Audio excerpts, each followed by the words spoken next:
আচ্ছা, শুরু করে দেওয়া যাক। আমরা আগের দিন মেটালার্জিক্যাল প্রসেসের গোল্ডস্মিথ থার্মিট এইটা আলোচনা করছিলাম, এবং সেখানে আমরা কিভাবে আয়রনের আর ক্রোমিয়ামের এক্সট্রাকশন করা হয় অতদূর পড়াশোনা করেছি। এবার আমরা দেখব যে এই একই পদ্ধতিতে ম্যাঙ্গানিজকেও এক্সট্রাক্ট করা যায়। 3MnO2 প্লাস 4Al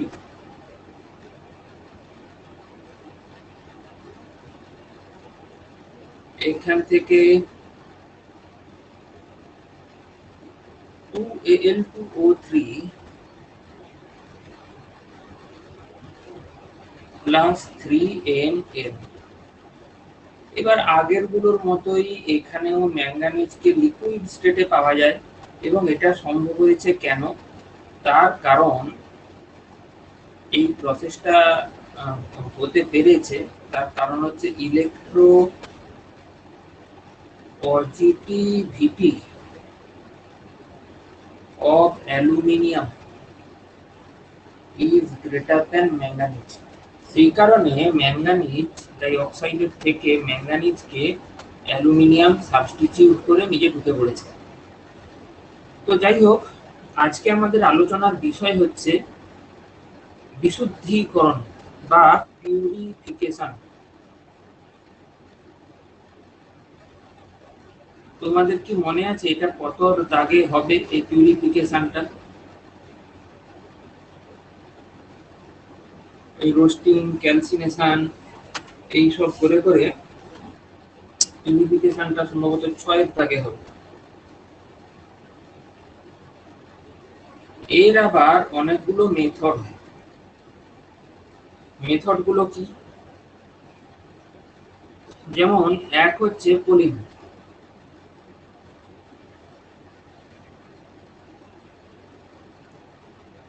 এটার মানে হচ্ছে একটা গ্রিন লগ মানে কাঁচা কাঠের দণ্ড দিয়ে একটা মিক্সচারকে স্টার করা বা নাড়ানো, যাতে যদি তার মধ্যে কোনো গ্যাসিয়াস ইম্পিউরিটি থাকে সে বেরিয়ে যাবে। যেমন ধরো কপার এক্সট্রাকশনের সময় এটা ইউজড হয়। কপারের মধ্যে, লিকুইড কপারের মধ্যে সালফার ডাইঅক্সাইড গ্যাস মিশে থাকে। তো এটাকে যদি নাড়তে থাকা হয়, স্টারিং উইথ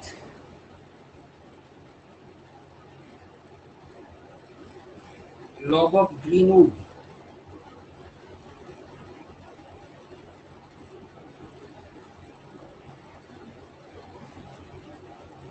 তাহলে এখানে সালফার ডাইঅক্সাইডটা বেরিয়ে যায়, এবং যে কপারটা পাওয়া যায় তার গায়ে ফোঁকরা ফোঁকরা ফোসকা ফোসকা থাকে আর কি। যেহেতু গ্যাসটা বেরিয়ে গেছে তাই একে ব্লিস্টার কপার বলা হয়। এটা হলো ফার্স্ট মেথড। সেকেন্ড মেথডে আসা যাক। জোন রিফাইনিং, মানে তুমি মেটালটাকে পেলে তো বটে, তাকে তো একেবারে রিফাইন করতে হবে। এই জোন রিফাইনিংটা যেমন জার্মেনিয়াম, গ্যালিয়াম, সিলিকন এবং যত সেমিকন্ডাক্টর তৈরি হয়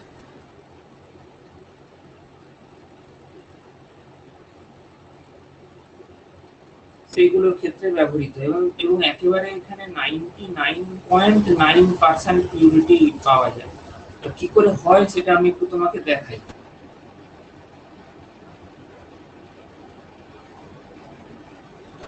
কি হয়, একটা জোন মানে একটা কোনো ধরো একটা চেম্বার টাইপের আছে, তার ভেতর দিয়ে রডটাকে ঢোকানো হয়। তো এর মধ্যে যে যে ইম্পিউরিটি থাকে তার বৈশিষ্ট্য হচ্ছে যে সেটা মোল্টেন স্টেটে মোর সলিউবল থাকে। এর ফলে ধরো এর ভেতর দিয়ে রডটা বার করছি, রডটা যখন বেরিয়ে যাচ্ছে তখন তার মোল্টেন দিকটাতে ইম্পিউরিটি কনসেন্ট্রেট করতে থাকছে। একটা সময়ে এই যেটা ইম্পিউরিটি জমে গেছে জায়গাটাতে ওটাকে কাট অফ করে দিতে হবে। তখন কি হবে 99.9% পিওর কি বলে তোমার সেমিকন্ডাক্টর বা এগুলোকে পাওয়া যাবে। আচ্ছা, এবারে next method C, page number 16। এটা হবে ইলেকট্রোলিটিক রিফাইনিং।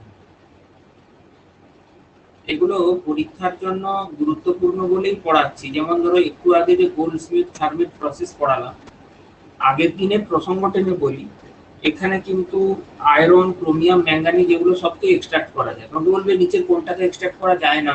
অতএব ক্লাস খুব ভালোভাবে ফলো করো, এখান থেকে খুঁটিয়ে খুঁটিয়ে মন দিয়ে পড়ো।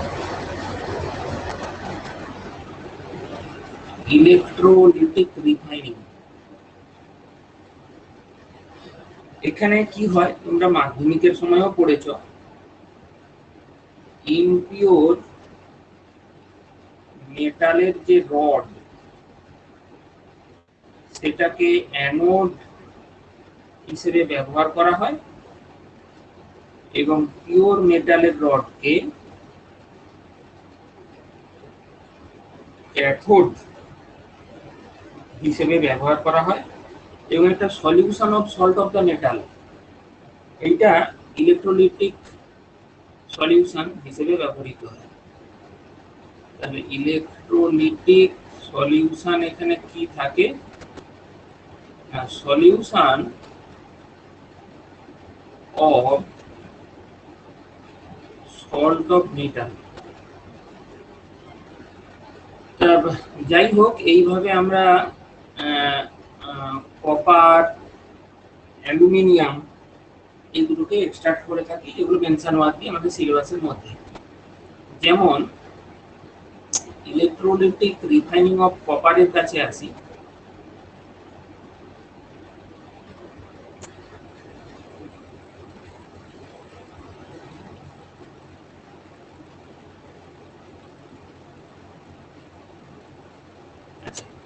এখানে কি হয়, অ্যানোডে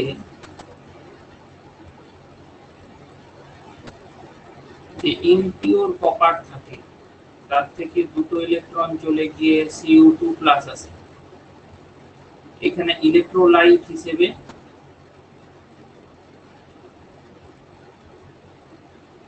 কপার সালফেটের অ্যাকোয়াস সলিউশন, সামান্য অ্যাসিড দেওয়া থাকে, নিকেল সালফেট দেওয়া থাকে, এটাই মেইন আর কি কপার সালফেটটা। আর ক্যাথোড হিসেবে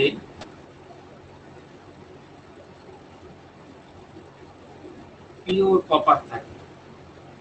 এখানে কি হয়, Cu2+ যেটা অ্যানোড থেকে এসেছে, সরি যে ইলেকট্রনটা ছেড়েছে সেটা কপার সালফেটের Cu2+ ওটা নিয়ে এখানে Cu বানিয়ে ডিপোজিট করে। এর ফলে ক্যাথোডের একটা তুমি মোটা হয়ে যাচ্ছে এরকম দেখতে পাবে, বা ওভার গ্রোথ। ওভার গ্রোথের চেয়ে এটাকে বলে চিকেন, মোটা হয়ে যায়। আর অ্যানোডটা কি হয়, ক্ষয়ে যায় বা করোডেড হয়ে যায়, বা এটাকে বলে তোমার থিন, পাতলা হয়ে যায়। এবং ইলেকট্রোলিটিক সলিউশনে কপার 2+ এর যে কনসেন্ট্রেশন আছে সেটা কিন্তু কনস্ট্যান্টই থেকে যায়। তো এটা গেল এখানে কপারের আলোচনা। এবার চলো তাহলে অ্যালুমিনিয়ামের আলোচনাটাকেও করে ফেলি। পেজ 17 এবং 2 নম্বর, ইলেকট্রোলিটিক রিফাইনিং অফ অ্যালুমিনিয়াম। ইলেকট্রোলিটিক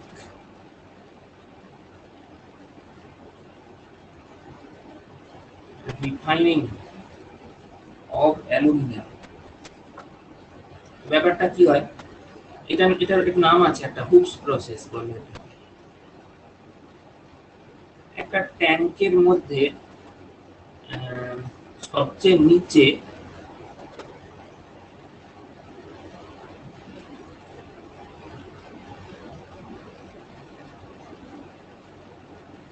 একটা লেয়ার থাকে, মাঝে একটা লেয়ার থাকে, আর উপরে একটা লেয়ার থাকে। আচ্ছা, এবারে কোন লেয়ারটা কি কি ব্যাপার এইগুলো একটু তোমাকে আমি বলে দিই। সবচেয়ে উপরে থাকে, সবচেয়ে নিচে থাকে impure aluminium. Impure molten aluminium, এটা ক্যাথোড হিসেবে কাজ করে। ঠিক আছে, এবার মাঝেরটাকে আর একটা কালার দিয়ে দেখানোর চেষ্টা হচ্ছে আর কি। এটা হচ্ছে ইলেকট্রোলাইট।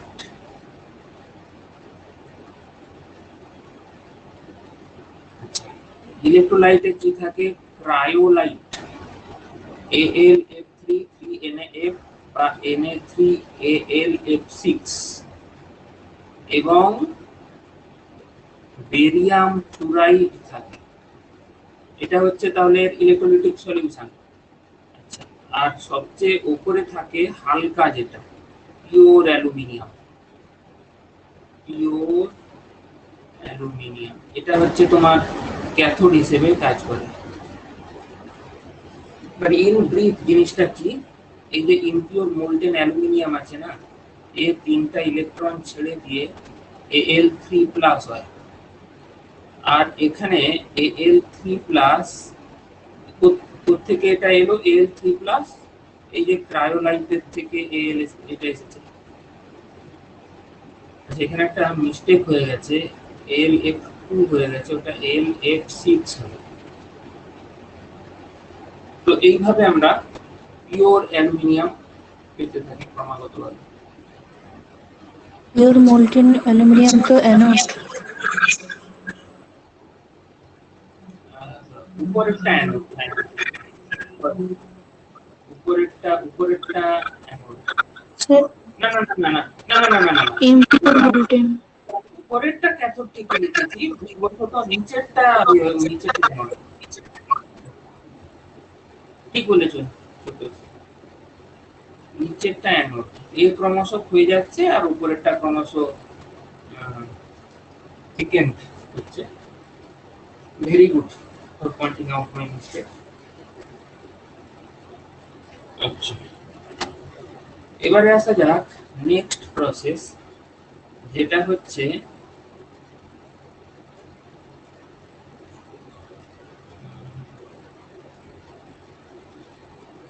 Electrolytic refining. তো সি ছিল, তাহলে এটা হবে ডি।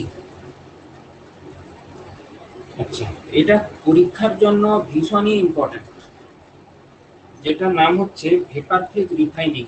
দেখবে এমসিকিউতে কিন্তু খুব আসে এটা, আমি তাই বারবার লিখে দিচ্ছি পাশে। খুব আসে নির্দেশ মানে প্রচুর আসে। ভেপার ফেজ রিফাইনিং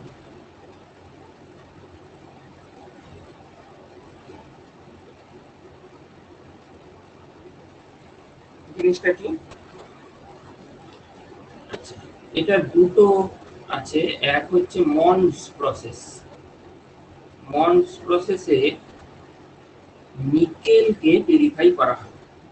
মনে করো নিকেল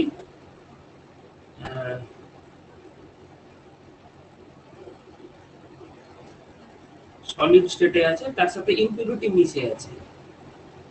কি করা হয়, এর সাথে কার্বন মনোক্সাইডের রিঅ্যাকশন করানো হয় 350 কেলভিন টেম্পারেচার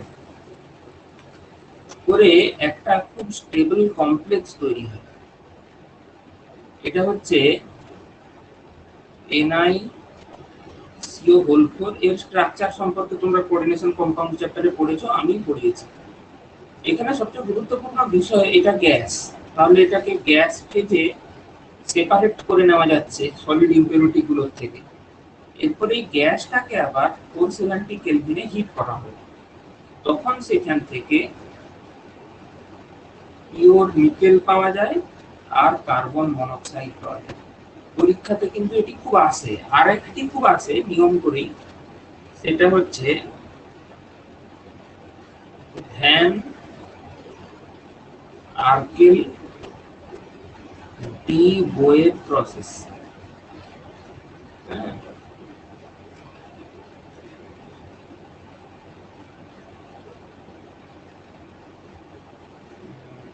ঠিকই তো ছিল। আচ্ছা, তো এটা টাইটানিয়াম আর জার্কোনিয়াম এর জন্য ব্যবহৃত হয়। কিরকম? একই রকম ভাবে ধরো ইম্পিওর জার্কোনিয়াম আছে, হলো, এর সাথে আয়োডিনের রিঅ্যাক্ট করানো হয় 870 কেলভিন টেম্পারেচারে।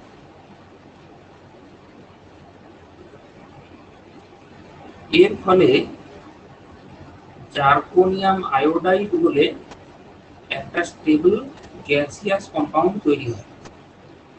একই রকম ভাবে এগুলো সেপারেট করে নিয়ে হায়ার টেম্পারেচারে যদি হিট করা হয় তাহলে সেখান থেকে পিওর জার্কোনিয়ামকে আমরা ফিরে পাবো।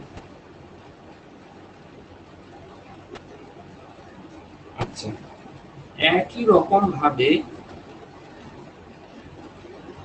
ইম্পিওর টাইটানিয়ামের ক্ষেত্রেও আয়োডিনের সাথে 525 কেলভিন টেম্পারেচারে, তোমার অতটা টেম্পারেচার মনে না রাখলেও চলবে, ওগুলো তো আর আসে না, কিন্তু কি কম্পাউন্ড তৈরি হয় বা কার এক্সট্রাকশন হয় বা কোন প্রসেসে কার এক্সট্রাকশন হয়, প্রসেসের নাম কি, এই রকম ব্যাপারগুলো থেকে প্রশ্নটা আসে। একে আরো হায়ার টেম্পারেচারে হিট করলে সেখান থেকে টাইটানিয়াম পিওর পাওয়া যায় প্লাস 2i2, এটাকে এটা তো গ্যাস হিসেবে পাওয়া যায়। হলো, এইভাবে পিউরিফিকেশন হয়। তাহলে আমরা কি শিখলাম যে কিভাবে মেটালের এক্সট্রাকশন করা হয়। অবশ্য আমরা আরো একটা একটা করে মেটাল নিয়েও ডিসকাস করব, তবে যেহেতু মেটালার্জিক্যাল প্রসেসটা পুরোপুরি আমরা একবার দেখে নিলাম, তাই আমরা এর যে সম্পূর্ণভাবে মেটালার্জিক যে ডিসকাস করাটা একটা একটা মেটাল ছাড়া, সেটাকে আমরা চালিয়ে যাবো এবং সম্পূর্ণ করে ফেলবো। পেজ নাম্বার 19 চলে আসছি। অনেকেই এলিংহাম ডায়াগ্রাম নিয়ে খুব বলছিল। হ্যাঁ, এলিংহাম থেকেও প্রশ্ন আসতে পারে, তবে কি রকম আসতে পারে আমি তোমাকে কি রকম আসতে পারে সেইটাই দেখাচ্ছি একটা উদাহরণের সাহায্যে। যেমন এই প্রবলেমটি, magnesium reduces Al2O3 below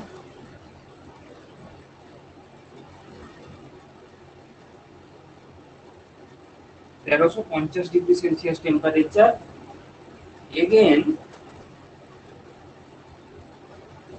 aluminium reduces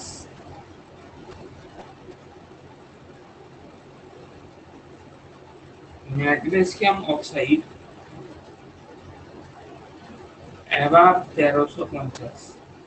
শোনো, ব্যাপারটা কি বলতো, ডিকশনারিকে কেউ মুখস্থ করে না, কিন্তু ডিকশনারি কিভাবে দেখতে হয় সেইটা শেখে। আমিও তোমাকে এলিংহাম ডায়াগ্রাম কি করে দেখতে হয় সেইটা শিখিয়ে দিচ্ছি, তাহলে তুমি নিজে নিজেই এখান থেকে যা আসবে তুমি বুঝতে পারবে এবং করতে পারবে। এখান থেকে আসার বিশেষ রেকর্ড নেই, কিন্তু আমি কোনো জায়গাটাই ছাড়তে চাই না, যখন পুরো সিলেবাসটাই ভালোভাবে পড়ালাম। আর এটা এখানে এক্স অ্যাক্সিসে টেম্পারেচারকে রাখা হয়, ধরে যাক এইখানে 400 ডিগ্রি, এটা 800, 1200, 1600, এখানে ডেল্টা জি কে প্লট করা হয়েছে কিলো জুল পার মোলে, -1200, -1100, এইভাবে আছে। হলো, আচ্ছা, এবার গ্রাফটাকে আঁকছি, লক্ষ্য করো। এইখানে মনে করো 1350, এই জায়গাটা হচ্ছে 1350 ডিগ্রি। হ্যাঁ,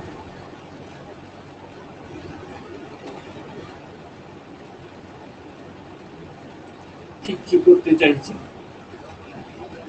এই হাজারের দিক থেকে এখানে একটা স্ট্রেট লাইন এরকম দেওয়া আছে। আবার এখানে একটা আছে লাইন,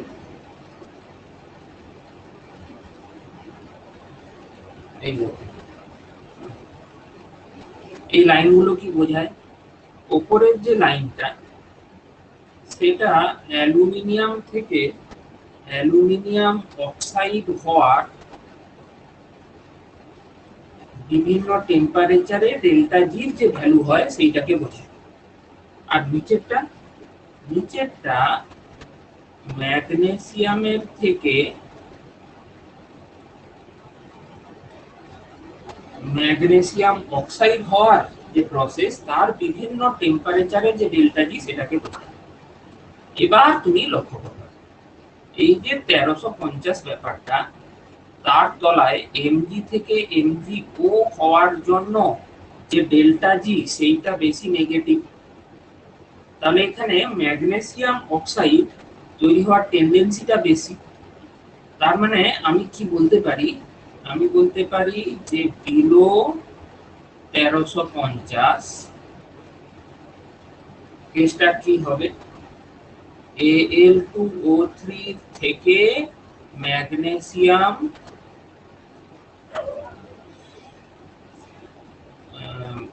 অক্সিজেনকে কেড়ে নেবে, কেড়ে নিয়ে 3MgO প্লাস 2Al বানাবে। এবার তুমি এই রিজিয়নটাকে দেখো, যখন 1350 পেরিয়ে যাচ্ছে তখন অক্সাইড হওয়ার টেন্ডেন্সি কার বেশি? অ্যালুমিনিয়ামের বেশি। তাহলে আমি লিখতে পারি যে অ্যাবাভ 1350, এটা ছিল বিলো। অ্যাবাভ 1350 এ অ্যালুমিনিয়াম কি করে? অ্যালুমিনিয়াম অক্সাইড হওয়ার ইচ্ছাটা তার এতটাই বেশি যে সে ম্যাগনেসিয়ামকে রিডিউস করে দেয়। ম্যাগনেসিয়ামকে রিডিউস করে Al2O3 আর 3Mg বানায়। হলো এলিনহাম ডায়াগ্রামকে এইভাবে দেখে এবং এইভাবে ইন্টারপ্রেট হয়। এখান থেকে পরীক্ষায় আসার বিশাল কিছু সম্ভাবনা নেই, এইটুকু মনে রাখো তাহলেই হবে। পেজ নাম্বার 20, এখানে বিভিন্ন শর্ট কোশ্চেন আর কি, মানে এমসিকিউ বটে, মানে কি বলি যে এগুলো একটু তোমাকে মনে রাখতে হবে। যেমন ধরো এই জায়গাগুলো আমার মনে হয়েছে যেহেতু পরীক্ষায় আসে গেছে। যেমন ডিপেন্ডিং অন, এগুলো খুব সাধারণ জায়গা কিন্তু এমনকি এন্ট্রান্সেও আছে। পার্সেন্টেজ অফ কার্বন, মোট 3 রকমের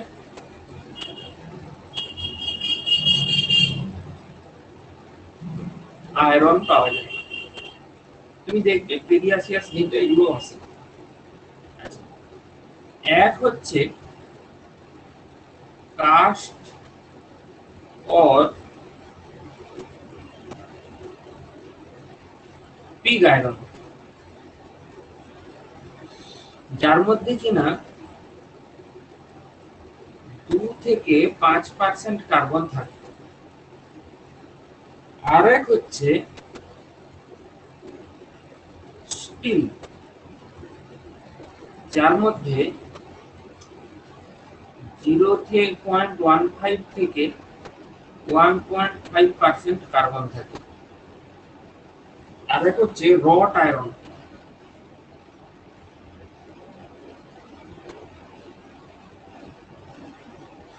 যার মধ্যে less than 0.15% কার্বন থাকে। আচ্ছা, এখান থেকে অনেক রকম প্রশ্ন দেখেছি, একরকম খুব মনে পড়ছে যে which one is the purest form of iron, সেভাবে বলতে গেলে এইটি হচ্ছে পিওরেস্ট ফর্ম অফ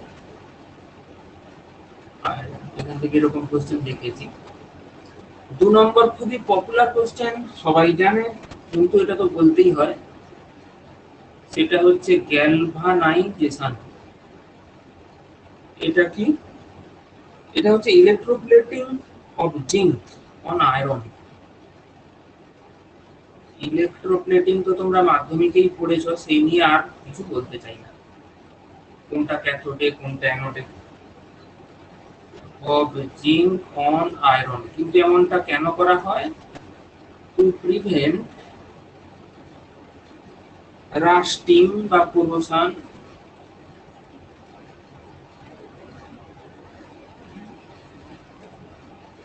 মরচে টরচে যেন না হয়, ক্ষয়ে যেন না যায়, সেই জন্য। এছাড়া আরো কিছু শর্ট কোশ্চেন, যেমন ধরো স্পাইজেল ব্যাপারটা কি? স্পাইজেল হচ্ছে অ্যালয় অফ আয়রন, ম্যাঙ্গানিজ এবং কার্বন। Page number 21.4।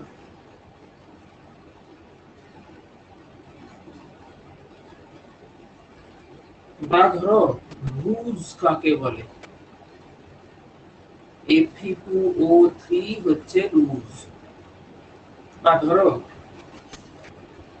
লিথোকোন, এটা কিন্তু তোমরা তোমাদের টেক্সট বুকেও দেখবে আছে। লিথোকোন কি? এটা হচ্ছে 70% বেরিয়াম সালফেট এবং 30% জিঙ্ক সালফাইড হিসেবে এর মিক্সচার। এগুলো কি? এটা হোয়াইট পাউডার একটা। আর রুজ তো তোমার কি বলে যে প্রসাধন, মানে সাজা টাজার ক্ষেত্রে গালে লাগানো হয়, সেই রকমের হয়।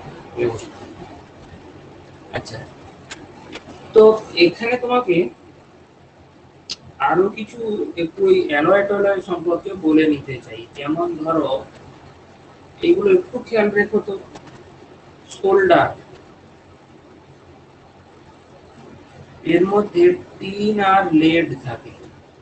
বিভিন্ন পরীক্ষায় আছে, কি বলবো, এমনকি ইউপিএসসি পরীক্ষাতে ওটাকে আমি আসতে দেখেছি। আচ্ছা, কিছু অদ্ভুত অদ্ভুত আছে, যেমন ধরো ওয়েস্ট বেঙ্গল জয়েন্টে একবার এসেছে ইলেকট্রন কি, বানানটা কিন্তু একটু অন্যরকম। এলইসিকে, সরি সিকেও নয়, এলইকে। এটা কিন্তু ওই ইলেকট্রন নয়, এলইকে।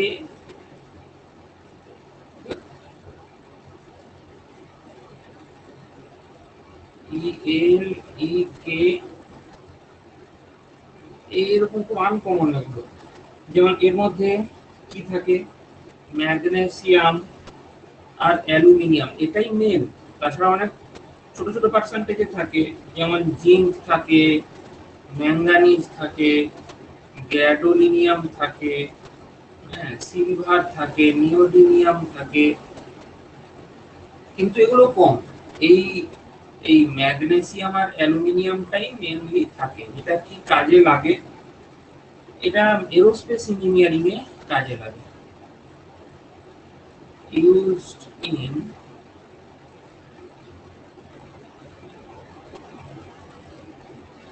এরোস্পেস ইঞ্জিনিয়ারিং এর কাজে লাগে। আচ্ছা, আগের পেজে স্টেনলেস স্টিল, তো এই যে স্টেনলেস স্টিল, স্টেনলেস স্টিলে দাঁড়াও, আমি পাশে লিখে দিই, খুব ভালো হবে।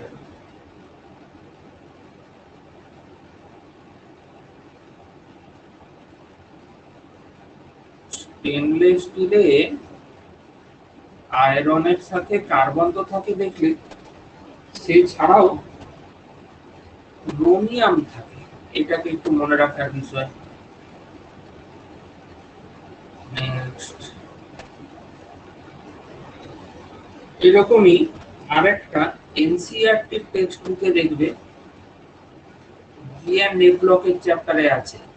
দেখো অ্যালয় তো অসংখ্য, আমার কিছু মনে হয় এগুলো করা উচিত, তো সেগুলো করাচ্ছি, কমন পড়ে গেলে যাবে। মিক্সড মেটাল,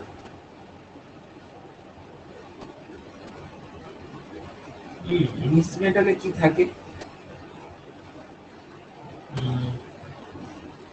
সেরিয়াম থাকে, ল্যান্থানাম থাকে, নিওডিমিয়াম থাকে। এছাড়াও তুমি আরো কতগুলো একটু দেখে রাখবে, বুঝলে? যেমন ধরো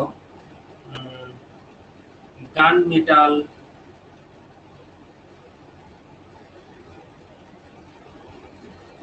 বা ধরো ইনভার্ট,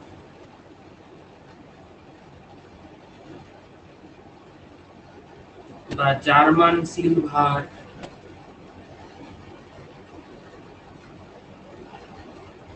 এবার জার্মান সিলভারটা তো পরীক্ষাতে খুব আসে টাসে। এটা হচ্ছে তোমার নিকেল, কপার আর জিঙ্ক, এখানে কোনো সিলভার নেই আর কি, সেই কারণেই আছে। এরকমই এনসিইআরটির বই কেন্দ্রিক আরো কিছু অ্যালয় তুমি কিন্তু একটু দেখে দেখে রাখো। তো এবারে এক একটা মেটাল ধরে ধরে আলোচনায় আসছি, কিন্তু সেগুলো তো আমি অনেক ডিটেল এই যে 21 পাতা ধরে পড়লাম তার মধ্যেই পড়িয়েছি। তাই এই ক্ষেত্রে আমার একটু জোরে দৌড়ানোর অধিকার আছে নিশ্চয়ই। Page number 22।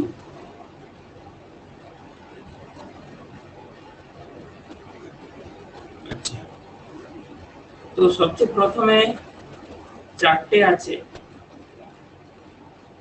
আজকে আমরা জিঙ্ক আর অ্যালুমিনিয়ামটা করে নেব, এক্সট্রাকশন অফ জিঙ্ক।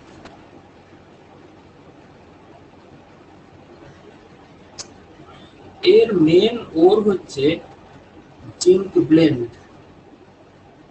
এগুলো সবই কিন্তু ইতিপূর্বেই আমি পড়িয়ে দিয়েছি। সালফাইড ওর, একে কিভাবে কনসেন্ট্রেট করা হয়? কনসেন্ট্রেটেড বাই তৈল ভাষণ বা ফ্রোথ ফ্লোটেশন, তৈল ভাষণ পদ্ধতিতে করা হয়।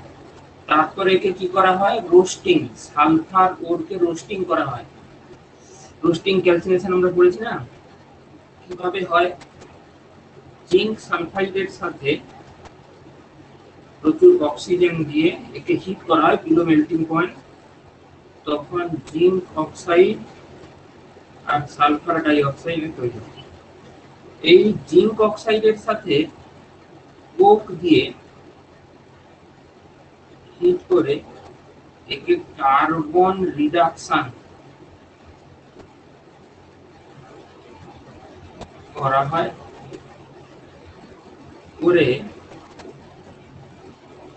ZN এবং CO তৈরি হয়, কার্বন মনোক্সাইড তৈরি হয়। এখানে এখানে সামান্য যদি চেঞ্জ করা হয়, যদি বলা হয় এখানে জিঙ্ক ব্লেন্ড নয়, এখানে নেওয়া হয়েছিল ওরটা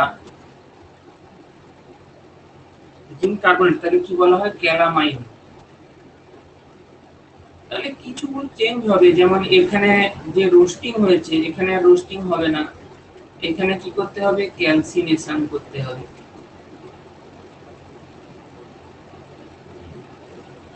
আর সালফাইড ওরের ক্ষেত্রে কি করতে হয়? ফসফোরিলেশন করতে হয়।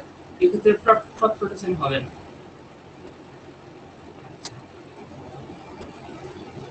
এখানে একটা খুব গুরুত্বপূর্ণ নোট আছে, যেটা কিনা এমসিকিউর জন্য সবচেয়ে গুরুত্বপূর্ণ।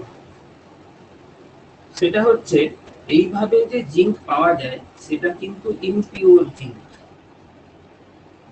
এর সঙ্গে ক্যাডমিয়াম ইমপিউরিটি থাকে, এটাকে বলা হয় স্পেল্টার। তো কি করে এটাকে পিউরিফাই করা হয়? না, প্রায় ফ্র্যাকশনাল ডিস্টিলেশন, আংশিক পাতন, পিউরিফাইড বাই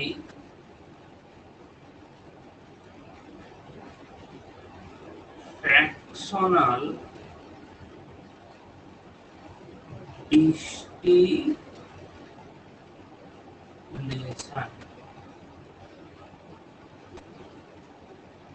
তো তাহলে এখান থেকে প্রশ্ন আসার জায়গা কি?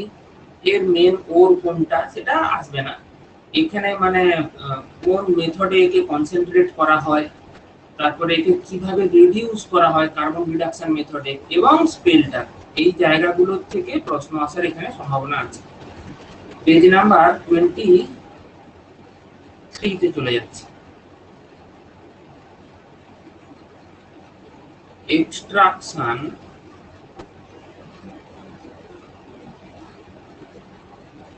Of aluminium.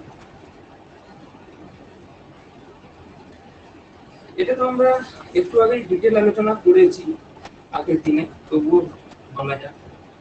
এটা যেটা মেন ওর, সে হলো বক্সাইট। এটা কিনা Al2O3 2H2O। ওকে, এবার এখানে কনসেন্ট্রেশন অফ ওর কিভাবে করা হয় না, লিচিং পদ্ধতিটা নিশ্চয়ই তোমাদের মনে আছে, পড়ানো হয়েছিল ওইটার সাহায্যে। এবং এর লিচিং এর একটা বিশেষ নাম আছে, সেটা হচ্ছে বেয়ার্স প্রসেস। বেয়ার্স প্রসেস জিনিসটা কি না, ধরা যাক Al2O3 2H2O, তো এটা ইমপিউর বক্সাইট।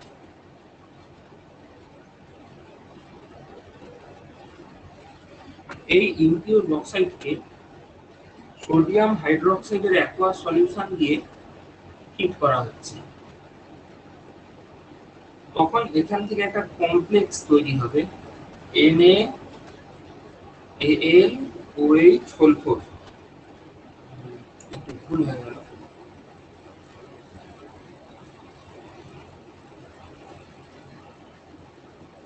Al,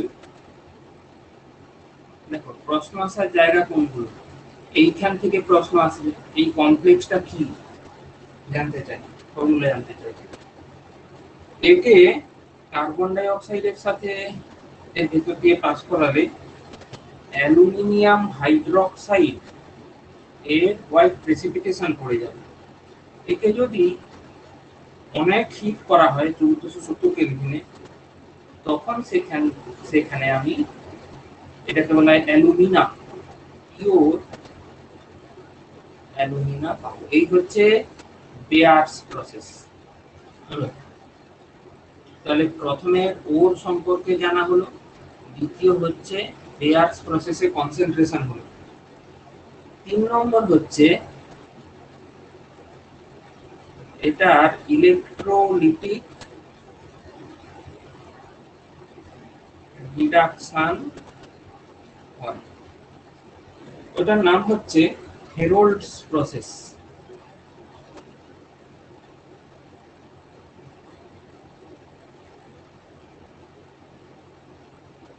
পৃষ্ঠাটা এখানে খুঁজে পাই নাকি দেখছি, তাহলে আমি পৃষ্ঠাটাই মেনশন করে দেবো, এটা এখন আর পড়াবো।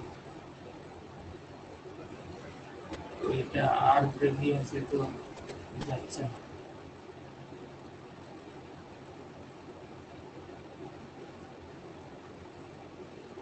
পড়িয়েছি তবু বলি, এখানে কি হয়, একটা ইলেকট্রোলাইট বানানো হয়,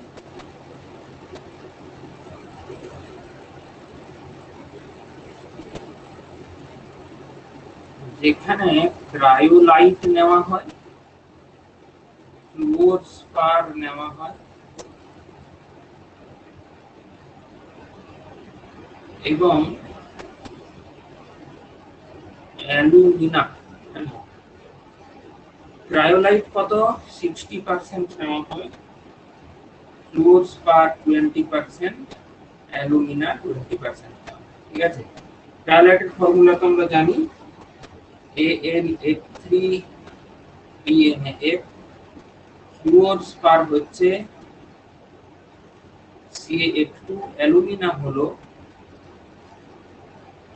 Al2O3। প্রশ্ন হচ্ছে এইগুলোকে কেন যোগ করা হয়, ক্রায়োলাইট আর ফ্লুওরস্পার যোগ করার যুক্তি কি, কেন করা হয়। পেজ নাম্বার 24 এ আসছি। রোল অফ, এটা কিন্তু এমসিকিউর জন্য গুরুত্বপূর্ণ, ক্রায়োলাইট অ্যান্ড ফ্লুওরস্পার। ফেলস্পার নয় কিন্তু, সেটা আরেকটা, সেটা অ্যালুমিনিয়ামের রোল। এক হচ্ছে এরা অ্যালুমিনার মেল্টিং পয়েন্টকে কমিয়ে দেয়। শোনো, এই অ্যালুমিনিয়ামের এক্সট্রাকশনের মেন খরচাটা কোথায়? কারেন্টের। তো সেখানে যদি মেল্টিং পয়েন্ট কমিয়ে দেয়, কোম্পানি লাভ করবে, তোমার বেতন বাড়িয়ে দেবে। আর কি, এরা সান্দ্রতা কমিয়ে দেয় অ্যালুমিনার, lower viscosity of the solution.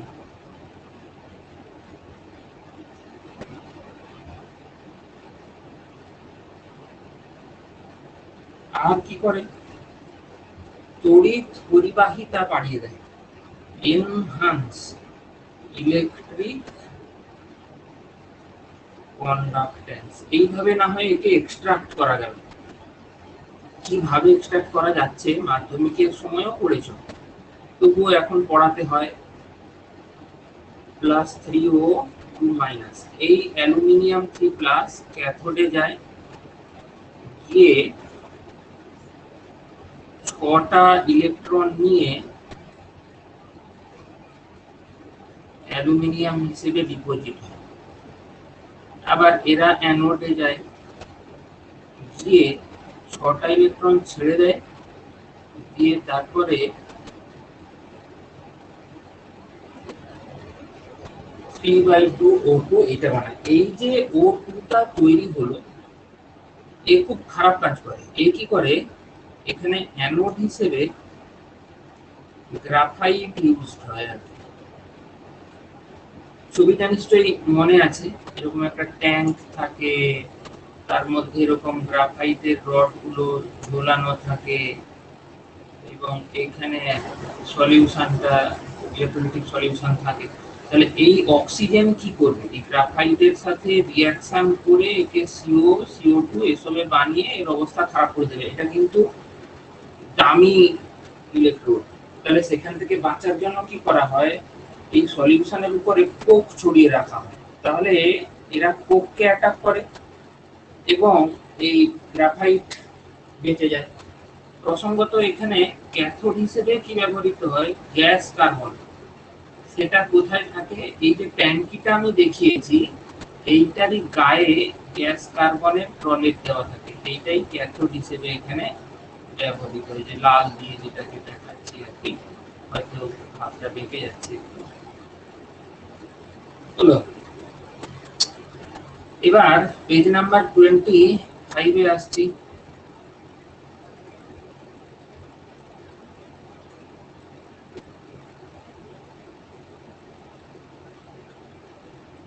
Purification of aluminium,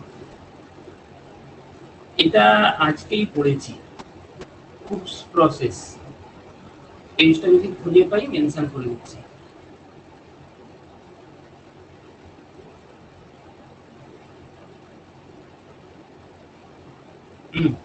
page number 17-এ আছে, পেজ নাম্বার 17-এ বুকস প্রসেস আছে। রেফারেন্স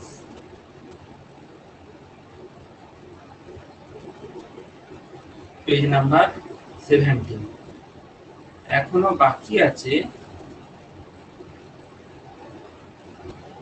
এক্সট্রাকশন অফ আয়রন এবং কপার।